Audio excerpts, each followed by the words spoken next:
Começando mais um Homecast! Tá estranhando? O apresentador oficial do programa não está aqui hoje? Fiz o meu dever de casa, é mais ou menos assim que ele começa? Bom, meu nome é Juninho, eu fui convidado para fazer parte do primeiro Homecast ao vivo. Então antes, eu quero agradecer você que já está nos assistindo, quero pedir para você deixar o seu like, compartilhar este vídeo. Se você não é inscrito no canal da igreja, inscreva-se e ative as notificações para que você receba todo o nosso conteúdo. Bom, o apresentador oficial do programa não poderia ficar de fora do primeiro programa ao vivo. Então hoje, o apresentador se torna o entrevistado do programa. Então eu quero chamar para participar com a gente, depois de todo o suspense criado nas redes sociais, ele, o pastor Diego Tescarolo. Seja bem-vindo, Diego. Obrigado. Esse suspense aqui não cola tanto, né? A galera achando que ia vir Ronaldo Bezerra, Iago Martins e tal. Olha a frustração que a gente está. Fique aí, eu prometo que tentaremos entregar um programa de qualidade com a excelência que o Homecast mantém. Entendam a ausência que o Homecast, um período aí que ficamos sem gravar. Estamos retomando as atividades, lembrando que estamos seguindo todos os protocolos, álcool em gel, máscara, pouquíssimas pessoas aqui no nosso estúdio. Diego, eu não posso dizer para você que é um prazer você estar aqui, porque isso aqui é seu. Este aqui é o seu programa, então é um prazer estar aqui com você. Quero dizer que você é responsável pelas minhas noites mal dormidas, desde o convite para estar aqui fazendo o primeiro ao vivo. Espero que possamos entregar então um programa de qualidade, com um bate-papo agradável, um conteúdo legal, para a galera que está nos assistindo nesse sábado à noite, provando que estamos ao vivo às 8h06 da noite. Certo, Diego? Perfeito. A galera do YouTube aí deve estar doida, né? O primeiro ao vivo pode tudo acontecer, galera. Pode cair lâmpada, pode o Josué pirar, passar na frente da câmera. Exatamente. Aqui. Então assim, tamo junto. Vou tentar apresentar um pouquinho do nosso entrevistado de hoje. Pastor Diego Tescarolo, 28 anos, casado há 4 anos com a Juliana. 5 anos? Ou faz 5 esse ano? Abril? Tá aí já. Chama, amor. 30 de abril. 30 de abril. Então tá. Então prepara, então. Vai pensando na comemoração aí. Jantarzinho em casa, do jeito que a gente tá. Não tem como. Em casa. É isso que vai acontecer. É o que a gente consegue. Cria da Igreja do Jardim Augusta. É um prazer poder bater um papo com ele aqui. E eu sei que tem muita gente que conhece o Diego de agora, não conhece ele lá de trás, como eu conheço. Então, Diego, se apresenta aí, por favor, fala um pouquinho pra gente de como que era o pequeno Diego correndo aqui pelos corredores do Jardim Augusta. Cara, eu não sei se eu conto, porque minha sogra e meu sogro estão online aqui no YouTube. Acabei de olhar aqui, eu tô com um pouco de medo de contar, mas eles já conhecem tudo aqui. Tem uma galera aqui que eu não sei se me conhece muito. Quero mandar um salve aí pro Gustavão, pro Andrézão, Rebeca, tia Wanda. Tá, vou contar um pouquinho de como que era aqui, ó. A tia Wanda conhece muito bem como era. O Nilcinho também, que foi meu professor. Gente, esse cara que tá aqui do meu lado foi meu professor de escola dominical, Clube Bíblicos, fez parte do meu ministério, da base, daquilo que eu posso dizer que eu aprendi sobre vida cristã, sobre espiritualidade. Então, cara, muito obrigado mesmo. Ele me conheceu como um Dieguinho muito louco, né? Talvez ele possa também falar um pouquinho de como eu era muito louco. Eu não sei o que acontece comigo, mas quando eu era adolescente, cara, eu não pensava muito no que podia acontecer. Então, assim, por exemplo, bomba. Era um negócio que eu tinha guardado no bolso. E vinha pra igreja com Eu lembro de uma vez, cara, eu tava com o Jack. Na casa do Jack, eu coloquei uma bomba lá num muro. Eu coloquei a bomba, cara, na escola, velho. Era numa escola, um muro desabou, cara. Fez um buraco no muro. Sei que deu uma zica, tudo. Mas, gente, esse é o Dieguinho, né? Antigo e tal. Hoje eu solto bombas, mas só na zona rural. Mas era muito louco. Cara, eu realmente cresci muito. E aquilo que a Mayara fala muito pra mim. A Ju fez um papel muito importante na minha vida. Em questão de maturidade, em questão de me levar mais perto de Deus. e todo o crescimento espiritual que eu ganhei. Então, o Dieguinho muito louco daquela época. Algumas coisas ainda ficam em questão de loucura, que eu acho importante, algumas crises, até que eu posso falar um pouquinho mais pra frente em relação ao seminário que eu tive. E essa loucura faz parte da minha vida, mas agora acho que um pouquinho mais ponderado, um pouquinho menos louco. E o intuito desse bate-papo é porque o Diego foi recentemente ordenado pastor, então é importante que nós conheçamos um pouco do que pensa um jovem pastor, o jovem pastor aqui da Igreja do Jardim Augusta. E Diego, como que foi essa sua transição então de adolescente para jovem? Você sai da adolescência e você já faz a inscrição no seminário? Você presta algum curso de faculdade antes? Como que foi esse meio campo da adolescência para o jovem Diego entrando no seminário? Cara, eu era, como eu já disse, né, um adolescente muito louco, muito inconstante em relação a estudo também, então não tinha muito pensamento em relação a estudo. Mas eu lembro que uma coisa que acontece muito aqui em São José, pelo menos na cultura que a gente vive, faça plano B, C, D, E e vai embora, para você conseguir ter uma possibilidade no mercado de trabalho, por exemplo, né? Então, eu passei desde açougue até, deixa eu ver, até a empresa do Titanic. Trampar na empresa do Titanic. Resolver uns BO na empresa do Titanic? Resolver uns BO pro Titanic lá, com os negócios de aço e tal. Mas eu sempre gostei muito da área de metalúrgica, né? Então, quando eu saí do ensino médio, eu fiz logo o Senai, fiz 3 anos de Senai, então formei em mecânica básica e fui passando e tal, até chegar na ferramentaria. Aí, fiquei 1 ano trabalhando como metalúrgico. Vi que é um trampo dificílimo, muito difícil, mas top, da hora você ver a sua produção ali, a sua peça e tal, isso é muito massa. Mas eu percebi que era bem intenso. Só que eu queria muito ir pro seminário. Então eu tive uma conversa com o Carlos César, o nosso querido PCC, nosso pastor, e eu lembro da frase dele, é uma frase que eu levei pro resto da minha vida e pro meu coração, e eu tenho certeza que eu vou levar pro meu ministério, se alguém chegar pra mim e conversar sobre ir ao seminário. Ele virou e falou assim: Diego, faça uma faculdade primeiro. No início, como um jovem muito louco, eu falei, cara, que saco, cara. Não é possível, cara, esse careca falando pra mim, cara, desse jeito e tal. Aí, muito rebelde, né? Eu falei, não quero fazer isso. Quero ir pro PV, quero ir pra algum lugar e tal. Mas depois de um tempo eu comecei a entender. E, cara, vou falar a verdade pra você, mano. Foi uma das melhores... um dos melhores conselhos que eu já recebi na minha vida. Eu precisava ir para outra faculdade, eu precisava ter contato com a galera fora, eu precisava entender um pouco mais de cosmovisão, de mundo mesmo, cara. Cosmovisão do mundo é meio redundante, mas você ter uma ideia, você ter uma visão de tudo. Aí eu falei, cara, vou fazer uma faculdade que seja uma faculdade que eu curta, uma matéria que eu gostava muito. Eu falei, vou fazer história. E eu lembro que na primeira semana de história, a galera perguntava, por que você está fazendo história? Aí eu respondi mais ou menos assim, cara, eu tô fazendo história porque eu queria fazer seminário, mas eu vim primeiro para história, e eu entendo que é um degrau.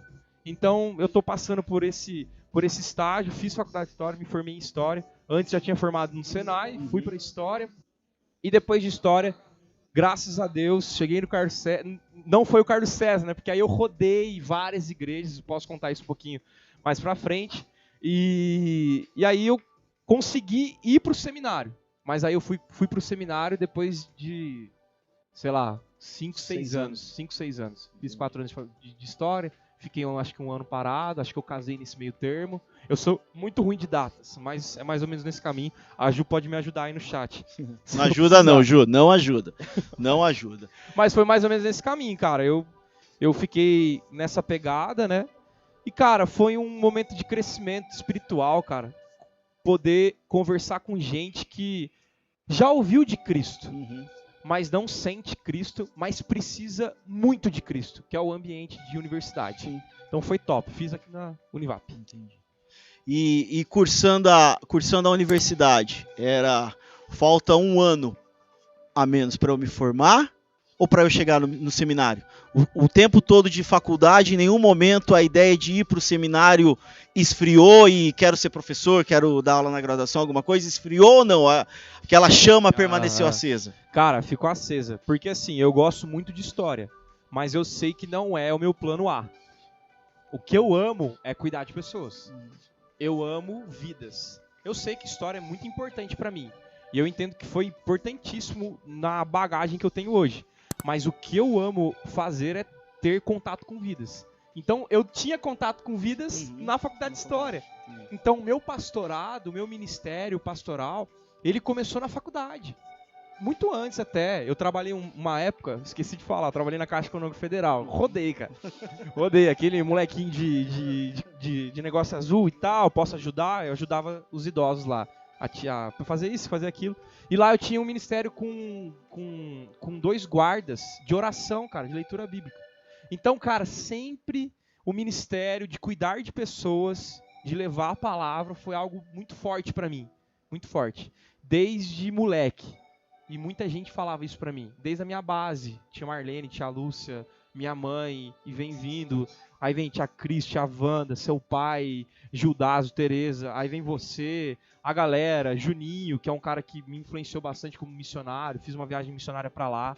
Então, assim, toda essa bagagem foi sendo construída. Mas isso não quer dizer que eu tava louco pra ir pro seminário. Tava louco, queria muito. Então, saí da faculdade, terminei a facul. E acho que eu fiquei um aninho parado. Depois fui pro seminário. Fui enviado pela igreja de Jambeiro, não pela igreja de São José dos Campos.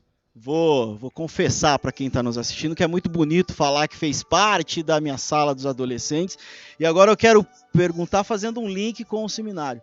Como que é um adolescente que quase nunca fazia atividade do diário de hora silenciosa, que tinha para preencher semanal ali, alguma coisa assim, entrar no seminário e ter que pegar um versículo e destrinchar este versículo em não sei quantas laudas, interpretar? Como que funciona? Como que é o seminário? Para quem está lá, porque a gente ouve muito o pastor chegar e falar, eu fiz seminário tal, me cursei em seminário, mas assim, como que é o dia a dia lá dentro de um seminarista? Cara, se eu soubesse, eu não teria perdido meu livrinho do Clube Bíblicos. Porque assim, cara, você sabe, eu era muito relaxado. Cara, é crescimento, velho. Eu fui crescendo e tal. Mas o seminário é um negócio muito doido, cara. Eu curti demais, cara. Eu falei, Deus do céu, é isso aqui, cara. Eu, por mim, montaria um seminário junto com o Carlos César aqui pra gente cuidar de gente, cuidar de molecada que tá querendo servir melhor. E, cara, a vida do seminarista é uma vida muito inconstante em relação a mantenedores, a casa, a estudo. E é uma vida muito de ilha. Então você fica muito ilhado em estudo, você mergulha. Então o cara que saiu daqui da igreja, que tinha o clube bíblico e tal, que às vezes não dava muito valor em pregação, por exemplo. Cara, depois que eu voltei do seminário, eu falei, como é importante a pregação de domingo à noite, cara. É extremamente importante. É o alimento fundamental para a galera da igreja, para a semana. É extremamente importante. E a gente, moleque, não dá tanto esse valor. Então eu fiquei doido. Então no seminário, cara, só porrada. Apanhei muito. Apanhei demais. Crises de assim, cara, o que eu tô fazendo aqui? Sabe, o que eu tô pensando? Eu não sou capaz o suficiente pra estar aqui. Eu tinha muitos pensamentos. E é engraçado, né? Porque a gente imagina que o seminário, por estar sendo preparado para pastorear, não tem problema, que é tudo redondinho, todo mundo vai lá, quer estudar, quer aprender, que não tem dificuldade, enfim, não é isso a vivência, né? Não é isso, cara, não é isso. O seminário é um lugar acadêmico também, que tem muita crise, muito esfriamento espiritual. A galera mergulha muito, mas olha para a Bíblia como uma ferramenta. Isso é muito importante. Ela é uma ferramenta do meu trabalho. Mas eu não posso perder a ideia do poder que está ali. Do poder da palavra de Deus. Então, eu conheci muita gente lá no seminário que começou a ter a aproximação bíblica, exegese, né, que é a questão da extração da mensagem, do texto e tal, começou a se tornar algo comum, rotineiro. Então, quando isso acontece, cara, eu tive muito amigo que ficou doido, cara. E doido de assim, eu vou ganhar o meu ganha-pão e acabou. Tem um livro do John Piper, se eu não me engano, que diz assim, nós não somos profissionais. E nós não somos, cara. Porque a ideia dele é trazer essa perspectiva da grandiosidade da Bíblia. Então, quando eu me coloco muito como profissional da Bíblia, eu estou começando a limitar ela. Então, Então, eu sou o cara que chega pra Bíblia e sou profissional dela. Então, eu arranco as verdades. Cara, isso é um absurdo. Como então, se fosse um manual de instrução de uma fábrica de ferramentaria. Exatamente. Então, um ferramenteiro chegava lá e tal, olhava um planejamento, fechava e tal. Não tem poder. Então, quando eu perco a proximidade bíblica, cara, aí o bicho pega. Por quê? Porque aí você se tornou um profissional bíblico. Então eu comecei a aprender isso no seminário, a entender a grandiosidade bíblica, a grandiosidade do Evangelho, o poder do Espírito Santo, o quanto ele move, o quanto ele arrebenta com a gente, o quanto ele vem transformando a nossa vida. E eu não quero, cara, a minha oração é que ninguém caia nisso de acontecer esse perder o brilho. É o perder o brilho mesmo. É você chegar, a aproximação e falar, beleza, deixa eu ver que sermão que eu vou pregar hoje. Tô pensando em pregar nisso aqui, eu vou pregar naquilo, eu vou fazer aquilo, eu vou isso, aquilo e tal. Então, cara, eu não quero perder isso. Então, realmente o seminário foi um momento top demais, mas de crises, onde foi extremamente necessário. Crise leva a crescimento. Hoje eu sou uma pessoa melhor, hoje eu sirvo muito melhor, hoje eu amo muito melhor por causa de algumas crises. Você tem algum fato, alguma coisa que te marcou no seminário, que você destaca, uma história, alguma coisa?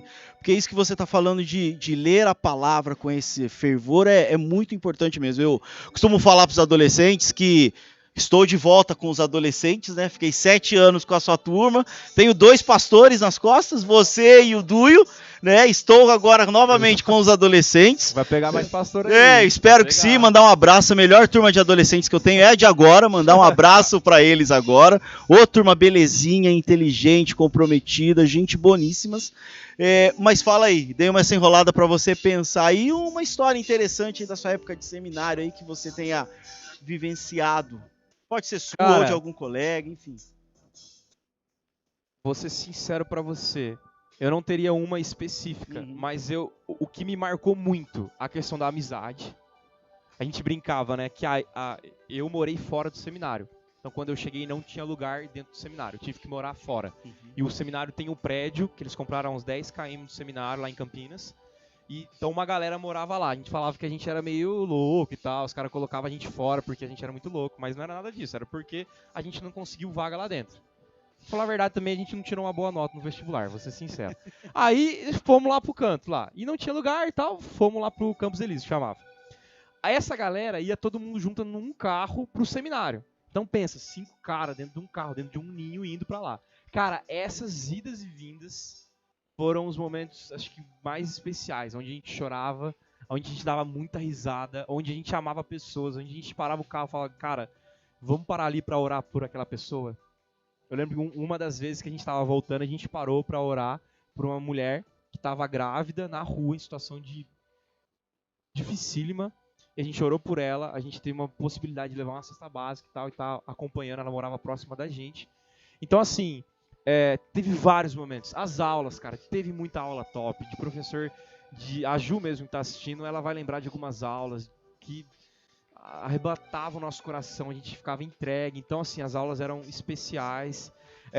Uma coisa que me marcou muito, isso eu posso falar de boca cheia, e eu posso colocar como uma história que me marcou, capelania hospitalar. Quando você chega no final, no 4º ano, você tem que escolher uma área, capelania hospitalar, capelania com idosos, capelania com crianças autistas, com surdos e tal, e aí você tem a possibilidade. Eu escolhi hospitalar até porque eu já tinha me envolvido como palhaço, né, antes. Sim. Aqui na igreja mesmo, né? Aqui com hospitas, isso mesmo. Aí eu me envolvi com a capelania hospitalar. Cara, lá eu vi o quanto as pessoas sofrem e o quanto as pessoas precisam de Cristo. Daquele que limpa as lágrimas, daquele que vem para dizer, olha, bem-aventurados que choram, porque serão consolados. Eu via esse versículo, cara, de frente. Isso era sensacional. Então, uma das coisas que mais me marcaram foi a capelania hospitalar, e aí eu encerro com uma história. Último dia, cara, da capelania hospitalar, eu tava fazendo capelania hospitalar, começou a Covid. Eu fiz lá na Unicamp, no hospital da Unicamp. Então a gente ficou 6 meses lá. No finalzinho começou a Covid. Então teve épocas que a gente tava já, vai, não vai, aquele vai, fecha, não fecha. Então a gente tava lá na Covid. Último dia, cara, eu lembro até hoje, eu e o Filipão chegamos, a diretora chegou pra mim e falou, Diego, estão chamando o capelão pra orar pra uma senhora que vai falecer. Nossa, que forte. Eu falei, Felipe do céu, último dia, cara. E eles precisam que desçam um capelão lá. A gente desceu, chegamos lá, a senhora estava entubada, a família em volta da senhora, ela, Idalina, tinha 52 anos, eu lembro até hoje. Quando a gente chegou, a pressão dela estava 8/4. E a gente ficou lá 1h30. E o médico pediu pra gente ficar lá, porque ela ia falecer em 15 minutos. Ela não faleceu em 15 minutos, ela ficou um bom tempo ainda. Até que todos os familiares saíram, ficou eu e o Felipe lá. Cara, a gente orou por aquela mulher intensamente. Sabe, por um milagre, por uma... Sabe, para que Deus acalmasse aquele sofrimento. Era muito intenso o sofrimento. Eu lembro disso nos meus olhos hoje. E a gente ficou um tempo lá, a família voltou e falou, olha, ela, pelo visto, ela não vai falecer mesmo hoje. E realmente, cara, ela não faleceu aquele dia. A gente saiu de lá depois de 1h30. Eu lembro quando a gente saiu, tava 4/2 a pressão dela. 4/2 e os médicos já vinham desligando alguns aparelhos e tal. Então isso foi muito intenso pra mim, cara. Sim. Foi muito intenso. Ela faleceu na madrugada daquele dia. Eles ligaram pra gente e falaram, a dona Idalina faleceu na madrugada do dia. Cara, e aí eu comecei a perceber o quanto é intenso a vida do seminário. Em alguns momentos. Então esse pra mim foi um dos momentos que mais marcou a minha trajetória no seminário. Parece que foi uma chave de ouro, sabe? De fechar e falar, Diego, cara, essa é muito difícil a situação do pastorado. Sim. Então vem cá e participa aqui desse momento. E foi muito intenso, foi muito difícil. Muito difícil. E quando você sai do seminário até chegar no Jardim Augusta, fala aí pra gente, por onde você andou, por onde você rodou, o que você fez, cara. Dá uma resumida aí pra gente. Eu rodei, eu vou tentar resumir rápido, porque a gente fala muito, né? Vamos lá, eu fui pro seminário quando eu tava em Jambeiro. De Jambeiro eu fui pra Indaiatuba, trabalhei 1 ano. Meu primeiro ano de seminário foi em Indaiatuba com o Duio, top demais, um brother meu, então, brother teu também. É o ex-aluno. Ex-aluno. Então eu trabalhei 1 ano na igreja de Indaiatuba, foi sensacional. Primeiro ano, aprendi muito, né? Porque no primeiro ano todo mundo fala, né? O calor. Por quê? Porque vem acalorado. Sim. Vem querendo fazer tudo, vem tal. Então o primeiro ano foi muito bom estar com o Duio. Segundo ano, saí do Duio e fui pra igreja presbiteriana de Campinas. A central de Campinas. Foi top também, um trabalho muito top com os adolescentes lá de Campinas. Saindo de lá, eu fui pra Jambeiro atender um pedido do meu pastor, que era o pastor que me enviou, né? Sim. Que era o Elder. Me mandou pra lá, então terceiro ano eu passei inteiro com a galera de Jambeiro. E aí, no final do terceiro ano, que é um ano meio caliente, porque no quarto ano você precisa ter uma igreja. Não que você precise, mas é bom que você tenha uma igreja que você já vá trabalhar depois. Sim. Porque senão você sai assim, cara, e aí, pra onde que eu vou trabalhar? Então, no meu quarto ano, eu falei, cara, eu preciso pegar uma igreja onde eu vou ficar, que eu tenha certeza que eu vou ficar. Final do terceiro ano, Carlos César, reverendo Carlos César, mandou mensagem pra mim. Ô Diego, a gente precisa conversar e tal. Aí, acho que foi ligação, eu sou muito ruim disso aí. Foi ligação e tal, a gente trocou uma ideia rápida e tal. Aí ele falou, Diego, você tem um tempo pra pensar? Aí eu pensei. Logo em seguida eu recebi um convite de Campinas também, que era uma igreja que eu gostava muito lá de Campinas. Então eu tive 15 dias que eu fiquei meio maluco. Eu falei, cara, o que eu faço, cara? Não sei o que eu faço. Deus, fecha uma porta. Deus, fecha uma porta. Sendo sincero pra você, eu fiz um PowerPoint, velho. Eu fiz um PowerPoint, coloquei Igreja de Campinas e PJA. Sentei com a Ju. E, cara, pontos positivos, pontos negativos e tal. Vamos fazer isso, vamos fazer aquilo e tal. E, mais uma vez, cara, a Ju é sensacional. Ela orou desde o início e o coração dela tava muito tranquilo em vir pra cá. Entendi. Muito tranquilo em vir pra cá. E realmente, cara, foi a melhor escolha que eu fiz, velho. Não é puxando saco, não é porque o Homecast tá aqui no Jardim Augusta, não. Mas eu percebo como eu precisava do Jardim Augusta. Cara, eu precisava muito do Jardim Augusta no momento que eu tô vivendo. Então, uma das coisas que eu pesei muito foi, cara, é minha casa. Eu sei que é minha casa, eu sei que eu rodei aqui, fiquei uns 5, 6 anos fora daqui. Mas era a minha casa, eu sei disso. Segundo, o Carlos César é um cara espetacular pra estar junto. Eu precisava de um cara que... Todo mundo fala, sai do seminário e pega um cara pra você ficar com ele 5 anos, pra você aprender. Não pega a bucha logo de início. Então, pega um cara pra estar junto. Aí eu falei, cara, Carlos César. Então, assim, tudo que eu vivi, eu percebi que, cara, era o Jardim Augusto. Aí eu liguei e falei, Carlos César, Tamo junto, é nóis. Então, para chegar aqui, então, a curiosidade que algumas pessoas têm, você não precisou nem mandar currículo, não precisou fazer nada disso, cadastrar LinkedIn, nada. Você foi pescado pelo Red Hunter da igreja e foi, então, escolhido a dedo, então. Cara, eu... Red Hunter da igreja. Quem que é o Red Hunter da igreja? Eu conheço a galera aqui, né? Os presbíteros, o Rodrigão, o pessoal conhecia, né? O trabalho que eu... Então, o trabalho que eu fazia em Jambeiro, o Up, é uma coisa que foi top demais. Eu espero que vá voltar, mas é com essa loucura, né? Foi meio que o meu portfólio. LinkedIn. Sim. Então, até quando eu fui fazer a entrevista, em Campinas eu fiz uma entrevista.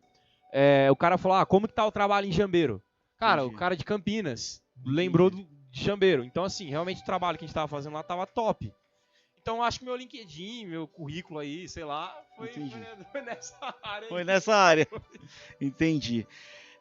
Bom, você falou do Up, Diego, e assim, eu tenho muito fresco que você chegou aqui no Jardim Augusta com um gás para poder fazer o Up e o Home.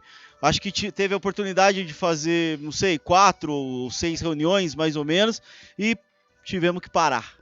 Veio aí a pandemia, encerrou, começaram-se online. A gente sabe de todo o trabalho que foi feito, mas eu quero saber, assim, de você. Como que é para alguém chegar com todo o gás de botar a mão na massa, de vamos lá fazer? Você disse que você gosta de gente, gosta de estar com contato com pessoas e de repente ter que se ver atrás de uma câmera, fazendo uma live pelo Instagram, fazendo uma live pelo Zoom. Qual que foi o seu sentimento neste momento? Cara, eu acho que um sentimento geral, não só meu, mas de frustração, né? Essa pandemia um dos sentimentos que eu percebo muito é a questão da frustração. Foi muito frustrante? Foi. Mas vamos colocar um ponto positivo. O Homecast nasce por causa da pandemia. Sim. A gente não tinha pensado em Homecast. Foi um trabalho muito top do ano passado. A gente está voltando agora, devido à situação. Mas é muito frustrante por uma pessoa que ama muito, mas muito relacionamento. E, cara, sinceramente, eu não troco nada por uma boa roda de conversa. Isso daqui que a gente está fazendo, o relacionamento tete a tete, na casa da pessoa, de estar junto, cara, é que nem live. Tem 30 pessoas assistindo a gente aqui. Mas, cara, seria muito melhor estar todo mundo aqui nessa sala junto com a gente, trocando ideia, Sim. perguntando. A galera fez pergunta aqui no YouTube. Cara, é muito melhor. Eu realmente nasci pra isso. Eu amo ter contato. Então, foi muito frustrante. Mas, mesmo assim, cara, a gente conseguiu ter um jogo de cintura. Tivemos que ter jogo de cintura, jogar pra cima, bater no peito e vamos tentar fazer algum esquema. E foi o que a gente fez. Homecast, agora o Ministério Zap ligando pra idosos e tal. A gente teve que se ajustar. O mundo inteiro, né? Sim. O mundo inteiro. A gente fez um Homecast aqui falando sobre... sobre o home office, office, qualidade de vida no home office. Home office, cara, foi uma bagunça e a gente teve que fazer. Mas eu confesso, cara, foi frustrante. Lá em Jambeiro, a gente tava com um grupo de 70 adolescentes. A gente teve que travar. E a galera de Jambeiro não gosta de coisa. Eu acho que tá aqui o Kainan, no máximo. Tô chutando o Kainan lá de Jambeiro. Eu li esse nome aqui, O Kainan deve estar aqui. Um salve pro Kainan e a galera de Jambeiro. O Kainan já participou, acho que inclusive da minha live com os adolescentes. Sim, tá, o Kainan ele tava mesmo. junto com a gente. Então, mas a galera de Jambeiro é uma galera que gosta de estar junto, porque é uma cidade pequena, a galera mais de comunhão. Aqui roda um pouquinho mais, mas a galera tá cansada também. Então, assim, foi um pouco frustrante, confesso. Confesso realmente, mano. E um dos intuitos da gente poder bater esse papo aqui, poder entender um pouco e compreender o jovem pastor, ordenado recentemente aí, então, que chega para a nossa igreja, o reverendo Diego. Já disse para ele já que em alguns momentos eu vou escorregar e falar Dieguinho, porque não tem como, entendeu? Mas é o reverendo Diego Tescarola, é assim que deve ser chamado. E aí, eu quero saber de um jovem pastor, o que você acha que são as dificuldades que um jovem pastor enfrenta? O que você coloca na balança aí que você acha que ou você tem enfrentado, Sim. ou você espera enfrentar como um jovem pastor, mesmo sendo um jovem pastor numa casa que já te conhece, Exato. Mas boa parte da igreja mudou bastante da época que você saiu. Então, para você, para algumas pessoas, você é o seminarista, que agora pastor Diego, ex da casa e pronto, não te conheceram antigamente. Eu confesso que é bem difícil, né, virar essa chavinha, né? Uhum. E, cara, pode continuar chamando de Dieguinho. Eu brinco bastante, né, que parece que dá uma distância, né, esse esquema de reverendo e tal. Sim. Pode me chamar de Diego, de Carlos boa. César, que é a autoridade máxima da nossa igreja. Aí chama de Carlos César, PCC. Exatamente, exatamente. Então, assim, não tem problema. Pastor e tal, de boa. Cara, José cornetando aqui. Mas assim, uma das questões que eu percebo, até aqui no Jardim Augusto, que muita gente me viu como Dieguinho, saiu, voltei como reverendo, como pastor, por exemplo. A questão da idade, eu tinha muito amigo meu que deixava a barba crescer, porque... Parecer mais velho. Exatamente. Passar um ar mais de seriedade. Eu passo uma gilete aqui, eu fico parecendo que tenho 15 anos. Entendi. Tô zoando, não pareço não, mas as costas de 60 ainda. Mas assim, eu percebo que a questão da idade, porque assim, eu aconselho muita gente que tem o dobro de idade. Sim. Que eu. Sim. Então assim, gente que tem 60, gente que tem 70, gente que tá assim no auge da vida profissional, tá indo pra aposentadoria. Então, realmente, a questão da idade é um grande desafio, eu percebo isso. A experiência, cara, eu não tenho muita experiência ministerial. E eu confesso isso. E até porque o primeiro ponto que eu vim pra cá eu preciso ter experiência profissional, ministerial, junto com um cara que já tem... O Carlos César tem 35 anos. Eu não tenho 35 anos de idade. O Carlos César já tava começando o pastorado. Sim. Ele pegou um monte de bucha da década de 80, 90, 2000 e agora. Então, assim... eu preciso de experiência. Então, eu confesso que muitos desafios como jovem pastor idade, experiência e essa pegada. E você tem um jogo de cintura. E cara, sabe uma coisa que eu aprendo muito com o Carlos César, com a liderança do Carlos César? E não só com a liderança do Carlos César, mas a liderança de toda a igreja do Jardim Augusta, dos membros, da galera que tá aqui, um entendimento de humildade, cara. Sim. Ué, cara, eu acabei de sair do seminário. Eu não sei responder tudo. Entendeu? Eu não preciso responder tudo. Tem muito texto bíblico que eu não sei de cor. E eu não vou saber. Isso eu acho importantíssimo que você tá falando. Entendeu? Então, assim, eu tô entrando dessa forma. Então, assim, tô junto com o Carlos César e falar, ó, tem muita coisa que eu ligo pra ele e falo, Carlos César, não entendi isso aqui. Não sei como que eu administro isso daqui. Não manjo, que nem uma questão foi muito polêmica que foi levantada agora, que a gente não precisa falar agora, mas a questão da ceia online. E aí? A gente faz ou a gente não faz? Foi uma grande discussão no seminário. Foi uma grande discussão entre os teólogos. O Carlos César, como um bom prático que ele falou, Diego, a gente vai fazer e acabou. Cara, ele é minha liderança. Sim. Eu estudei sobre, mas eu falei, cara, ele é minha liderança hoje. Então, cara, tô junto contigo. Não, e eu acho importantíssimo essa sua qualidade, eu posso chamar assim, de reconhecer que não sabe tudo, tem dificuldade de interpretar, entendeu? Eu concordo plenamente. Eu tenho o costume de, quando vem alguns pastores convidados pregar aqui, que o pastor está pregando e fala, conforme diz João 4,15 isso, eu vou lá dar uma olhada às vezes, sabe, para ver se realmente ele falou que tá lá, enfim, sabe? Será que o cara falou mesmo? Deu migué, né? Porque na hora da empolgação o cara fala... O cara manda João ali, mas não era João, então, era Mateus. Sabe? É mais ou menos isso, entendeu? Então você dá uma olhada, mas A pastorzada faz isso. Faz isso? Então, você dá uma olhada. O cara manda isso aí rapidão, quem que vai confirmar? Isso, isso que eu tô falando. Mateus lá é isso e tal, que eu tô mas nem falando. lembra. É isso. Mas é uma coisa tranquila, cara. É você reconhecer, não tem problema nenhum. Sim. Entendeu? Que nem um exemplo muito, muito prático. Eu tenho muita dificuldade em relação à pregação, como o Carlos César faz, em questão de pontos e tal. Ele divide muito bem.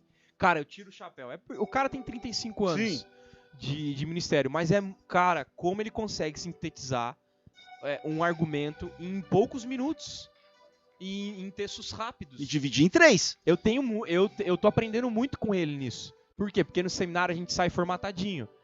Herculano, que é uma questão de 3 pontinhos, de um texto só, 4 páginas, que é uma questão de problema e graça, missão. Tem que... Nesses pontos, beleza, eu tô mais ok. Mas o que o Carlos César faz é um negócio muito mais prático pra vida. Sim. Ele é muito existencial. Era uma dificuldade que eu tenho, muito grande. Então eu tô aprendendo com ele, eu preciso aprender com ele. O Carlos César tem um negócio que eu comentava isso com a minha mãe às vezes. Às vezes eu tava passando por alguma coisa e você acaba vindo na igreja, eu falava assim...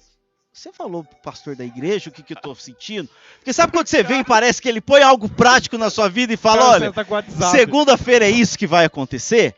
Sabe, tipo, é isso que você tá precisando.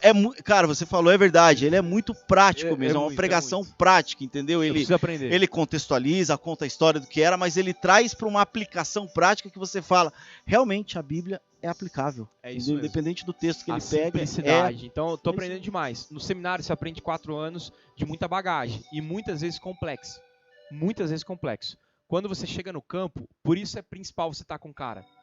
Carlos César, outros pastores mais experientes. Por quê? Porque o cara vai começar a lapidar essa complexidade e trazer para a simplicidade. É isso que eu penso em ministério. Entendeu? E a gente vive num mundo aí com muitas distrações, prazeres, enfim. Você chegando como um pastor jovem, e que por mais que a gente tenha a linguagem do jovem, você está mais próximo do jovem, do adolescente. O que você acha que precisa fazer para trazer, para primeiro manter na igreja aqueles que estão, e infelizmente a gente tem aquele que precisa estar aqui domingo, sábado à noite para se manter, e a gente está no online agora, é mais difícil. O que você acha que precisa fazer para tentar manter esse pessoal dentro da igreja e também trazer aqueles que precisam? Você tem a visão disso? Cara, eu tive uma visão antiga, que era uma visão muito ativista, de programações. Eu pensava muito assim, cara, tem que envolver o jovem semanal aqui. Então tem que jogar ele de segunda a segunda aqui e a gente queimar e fazer bastante coisa pra galera estar aqui, pra rodar e tal. Essa semana eu tô lendo um livro fantástico e fica a dica pra vocês, Igreja Simples. Sensacional. A Igreja Simples já foi um livro que o Jardim Augusta já adotou. E eu percebo que é um livro fantástico. Então, em relação a jovem e adolescente, um desafio muito importante que eu percebo eu me envolveria nessa questão: amar a Deus, amar pessoas e servir ao mundo, que é o pilar desse livro. Então, cara, o UP, por exemplo, eu fazia isso, eu nem sabia. O UP lá em Jambeiro, o UP aqui em São José também. Ambiente que você cria para que as pessoas possam amar a Deus, amar pessoas e servir ao mundo. Então, na minha opinião, para jovem e para adolescente, é importantíssimo você ter um ambiente que você envolva ele a amar a Deus, que é pregação do evangelho, pregação da Bíblia, pregação de Jesus, cara. Adolescente jovem precisa saber quem é Jesus, cara.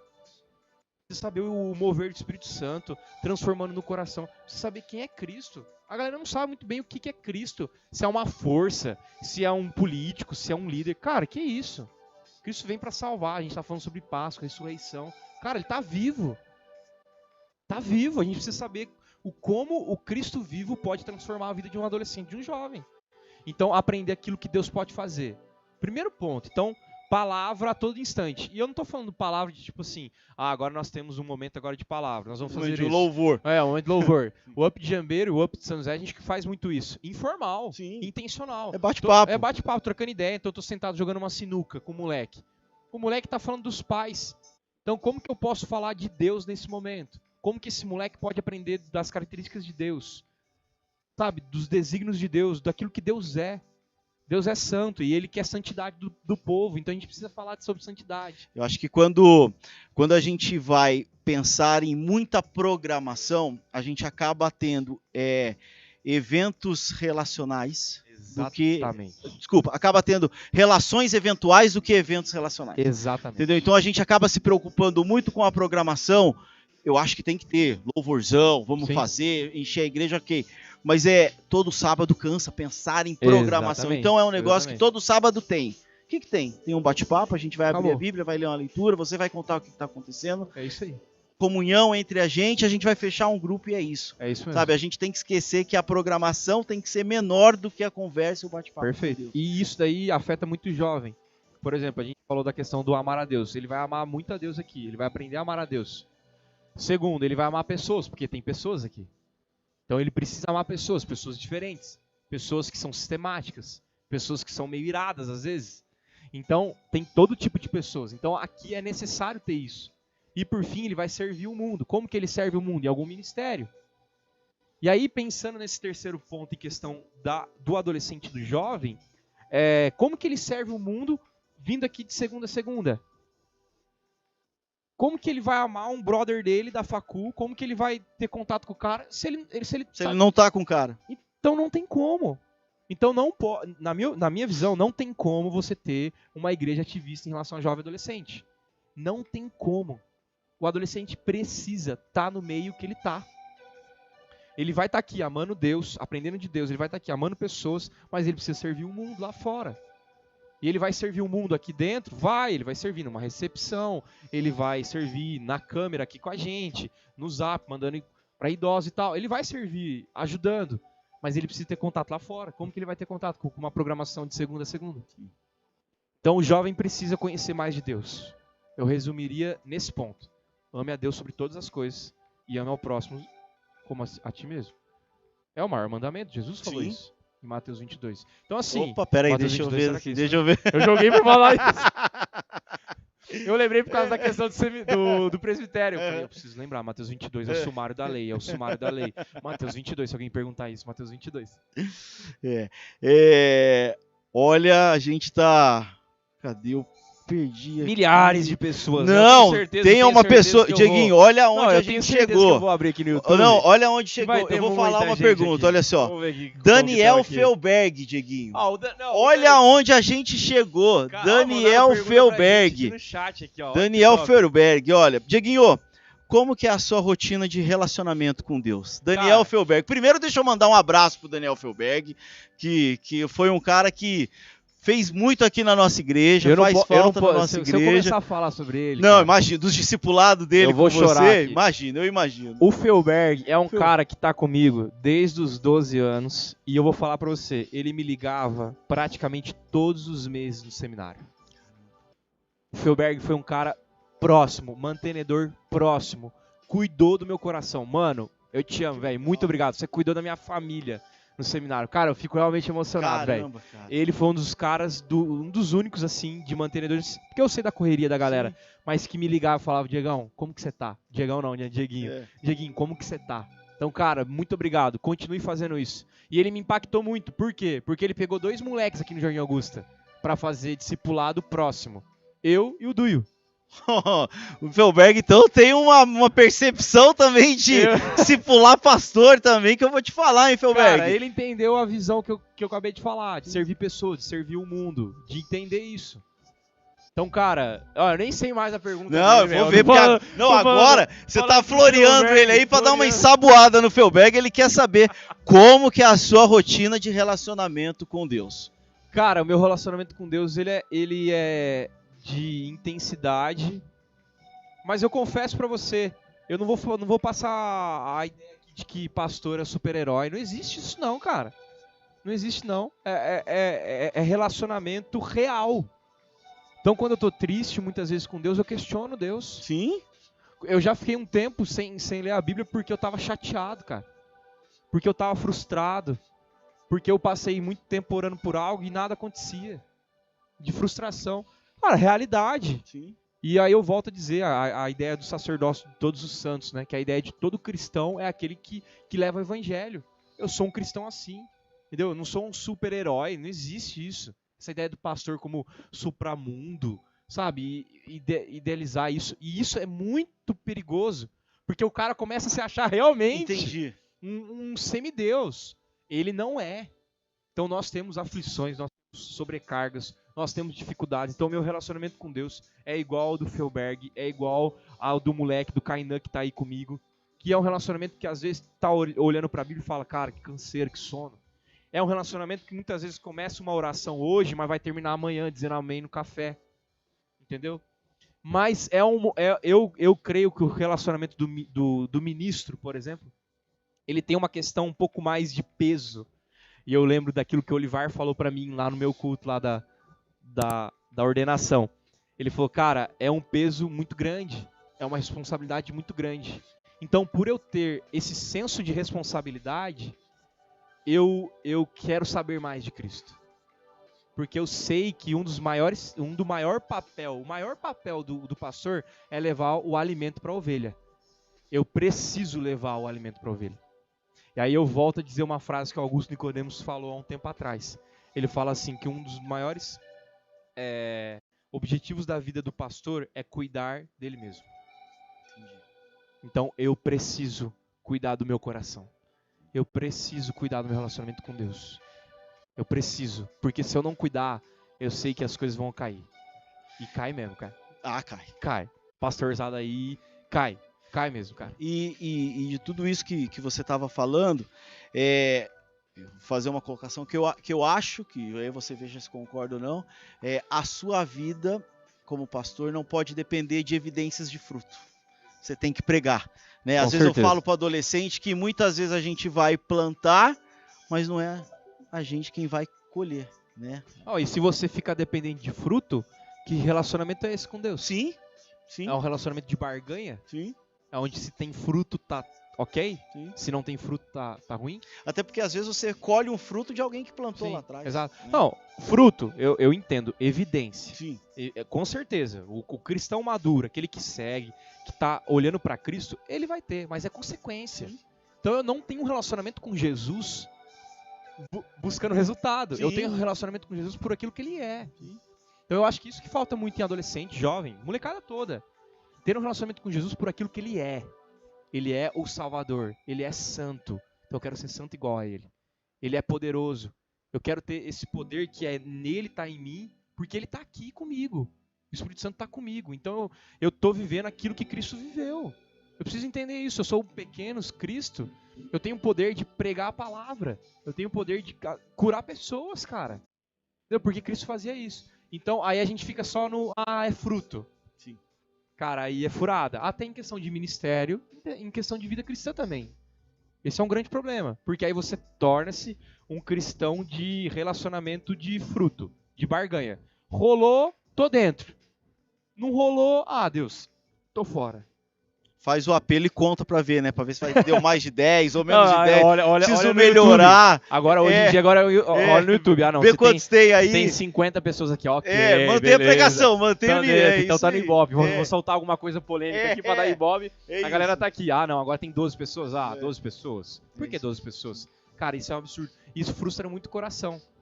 Eu tive muito amigo no seminário que era frustrado porque, eu tô numa igreja de 20 pessoas. Eu tô numa igreja, eu tô no ministério que faz isso, faz aquilo. Cara, seja fiel ao pouco. Seja fiel a essas duas pessoas. Que essas duas pessoas sejam o máximo parecido com Jesus possível, na cidade. Cara, você foi fiel naquilo que Deus te deu. Bola pra frente. E pra você, o que é um pastor bem-sucedido e uma igreja bem-sucedida? Cara, essa é uma pergunta muito difícil. Muito difícil. Eu acho muito difícil. Porque você pode beirar ao pragmatismo, ou você pode beirar ao liberalismo, ou ao fundamentalismo. Então tem que tomar muito cuidado em relação a isso. Na minha opinião, uma igreja bem-sucedida é uma igreja que entende que os membros precisam parecer com Jesus. Simples assim. Então se você olha para os membros, 400 membros na igreja, de Jardim Augusta, 500, não sei. O quanto eles são parecidos com Jesus. Porque o máximo de parecimento, de ser parecido com Jesus, vai afetar absurdamente a realidade da cidade. Então, se eu tenho 400 pessoas muito parecidas com Jesus, afeta absurdamente a cidade de São José dos Campos. Se eu tenho 1000 pessoas parecidas com Jesus, mas muito parecidas mesmo, afeta absurdamente a realidade de São José dos Campos. Então, volto a dizer aquilo que eu comentei do livro. Pessoas que amam a Deus, pessoas que amam ao próximo, pessoas que servem ao mundo. Essa é uma igreja bem-sucedida. Agora, uma igreja que não é tão bem-sucedida é que está perdida nesses objetivos. É o cara que é uma igreja que só pensa em evento. Uma igreja de evento. Cara, furada. Uma igreja só de quantidade. Furada. Não vai ter crescimento espiritual, não vai ter eu virar pra você e falar, cara, tô com crise no meu casamento. Porque em evento você não fala isso. Sim. Em evento você não tem a possibilidade de você virar pra um cara e falar, tenho crise no meu casamento. Então você precisa. Nesse livro tem uma frase do Andy Stanley. Ele mesmo, pastor de uma igreja enorme lá, 16 mil membros lá nos Estados Unidos. Ele fala assim, igreja é basicamente como uma casa. Porta de entrada, o hall, sala de estar e cozinha. Porta de entrada, recepção. O amor das pessoas, você está trazendo as pessoas para dentro. Sala de estar, relacionamento um pouco mais profundo. É na sala de estar que acontece algumas perguntas, alguns questionamentos doutrinários e tal. Cozinha, serviço e perguntas importantes e profundas. É lá onde você serve, é lá onde você prepara a comida para o próximo vir. Então, cara, essa é uma igreja bem-sucedida, um ministério bem-sucedido, onde todo mundo entende isso. A igreja de Cristo. A igreja não é nossa. É a igreja de Cristo. Então, quando você começa a entender isso, você tem esse feeling, cara, aí vai embora. A igreja é bem-sucedida com 20 pessoas que entende isso, ou a igreja é bem-sucedida com 16 mil pessoas que nem a do Antes Teller. Que entende isso. Porque ela entendeu a sua identidade e quem ela é em Cristo. Isso é muito importante. Excelente. Até, desculpa, rapidinho, só pra encerrar. Até em questão da vida cristã sua. Se você entende isso, você vai ser menos frustrado. Você vai ter uma vida mais bem-sucedida. Entendeu? Por quê? Porque você entende quem você é, identidade cristã. Você entende. Excelente, para a gente caminhar aqui para o nosso encerramento já, pelo tempo do nosso... Rendeu o blog, hein, cara? Eu acho que a gente falou...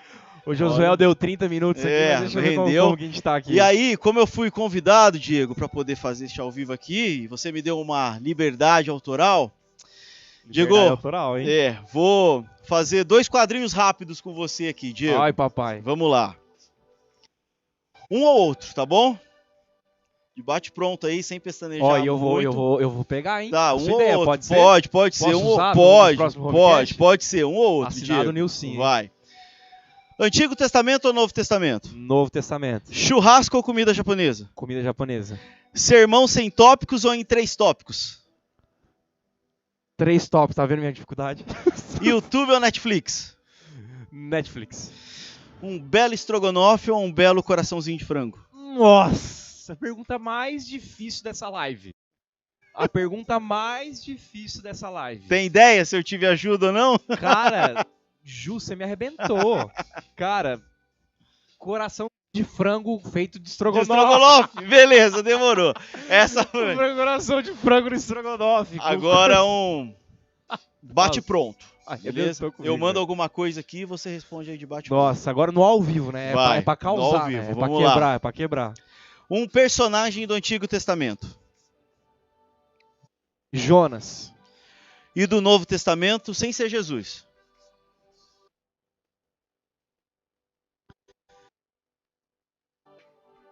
Paulo, cara. Se pudesse presenciar uma passagem do Velho Testamento, qual que você gostaria de ter presenciado? Do Velho? Do Velho. Sarsa. E do Novo Testamento? Bartimeu. Gritando, filho de Davi, tenha compaixão de mim. Para você, o livro de Provérbios é? Atual. Extremamente atual. Sou apaixonado pelo livro de Provérbios. E o livro de Apocalipse é? Não pode falar atual de novo, né? Vai pegar mal, né? Cara, futuro. Novos céus, nova terra. Os 4 evangelhos são? História de Jesus. Se você tem a proximidade, tendo dessa ideia, cara, eu vou encontrar a história de Jesus. Tá ali. Simples. A tentação de Jesus no deserto ensina que? Confia no Pai. Confia no Pai. A cruz, para mim, representa? Vitória. E para a gente finalizar, a oração é? Conexão com Deus, cara. É a forma de você acalmar o coração. Não muda Deus. Preguei faz pouco tempo sobre isso. Não muda Deus. Mas muda a gente. E a gente precisa ser mudado. Precisa, cara. Semana que vem a gente comemora a Páscoa, então para a gente encerrar este Homecast ao vivo, o primeiro da história, e espero que venham outros ao vivo, e que os convidados venham para cá, que é...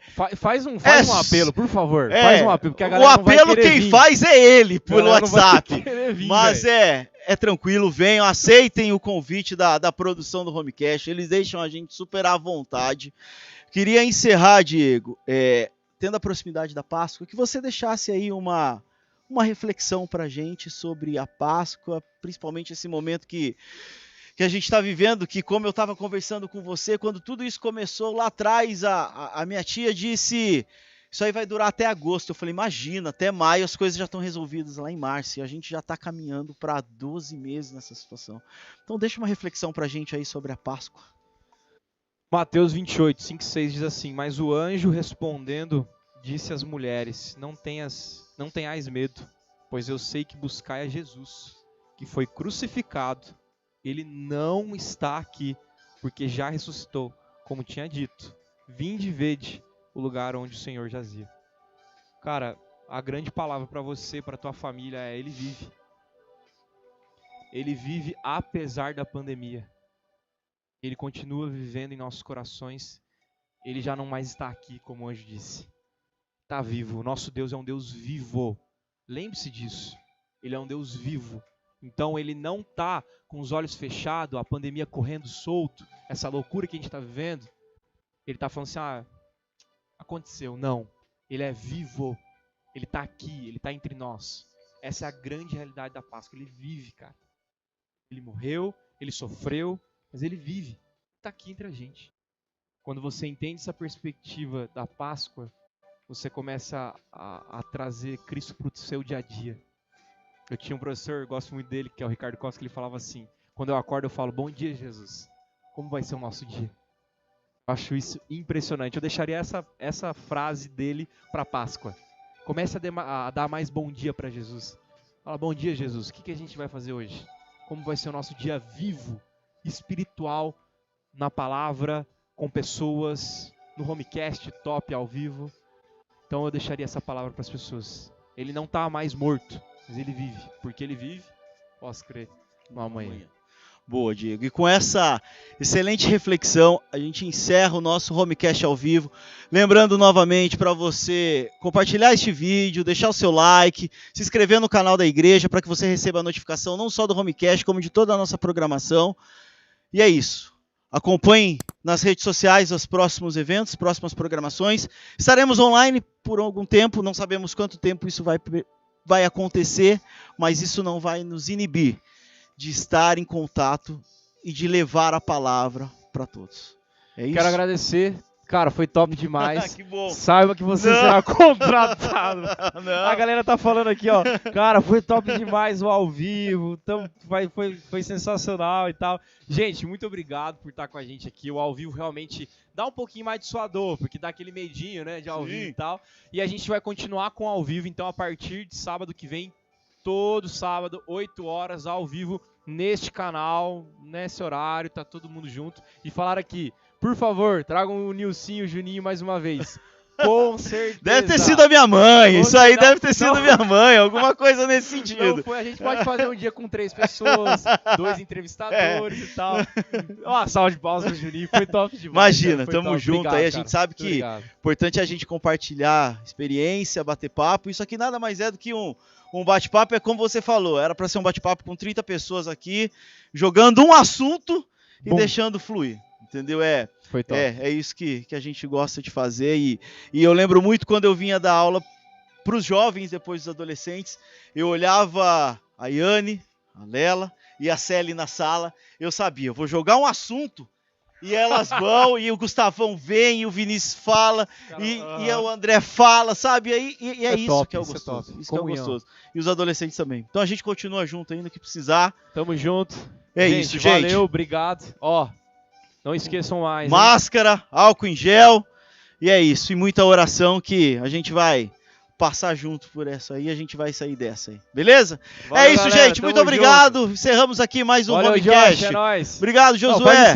Faz encerramento. Dá um grito aí, dá um grito. Igual a gente fazia. Ai, Josh, valeu, mano. Tamo junto.